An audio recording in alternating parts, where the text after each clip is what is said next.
हवा का रुख कैसा है हम समझते हैं। हम उसे पीठ क्यों दे देते हैं हम समझते हैं। हम समझते हैं खून का मतलब, पैसों की कीमत हम समझते हैं। क्या है पक्ष में विपक्ष में क्या है हम समझते हैं। हम इतना समझते हैं, समझने से डरते हैं और चुप रहते हैं। चुप्पी का मतलब भी हम समझते हैं।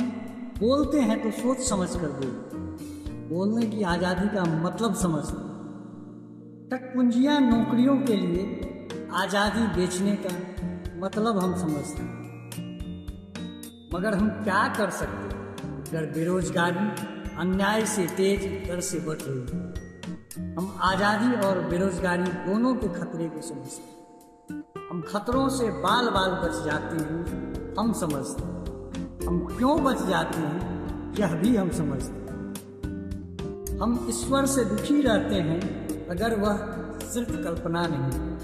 हम सरकार से दुखी रहते हैं कि समझती क्यों नहीं। हम जनता से दुखी रहते हैं हिड़िया धसान होती। हम सारी दुनिया के दुख से दुखी रहते हैं। हम समझते हैं मगर हम कितना दुखी रहते हैं यह भी हम समझते हैं। यहाँ विरोध ही वाजिब कदम हम समझते हैं। हम कदम कदम पर समझौता करते हैं हम समझते हैं। हम समझौते के लिए तर्क गढ़ते हैं। हर तर्क को गोल मटोल भाषा में पेश करते हैं हम समझते हैं। हम इस गोल मटोल भाषा का तर्क भी समझते हैं।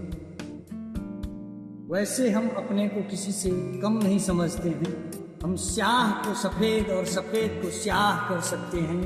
हम चाय की प्यालियों में तूफान खड़ा कर सकते हैं। करने को तो हम क्रांति भी कर सकते हैं अगर सरकार कमज़ोर हो और जनता समझदार। लेकिन हम समझते हैं कि हम कुछ नहीं कर सकते। हम क्यों नहीं कुछ कर सकते हैं यह भी हम समझते हैं।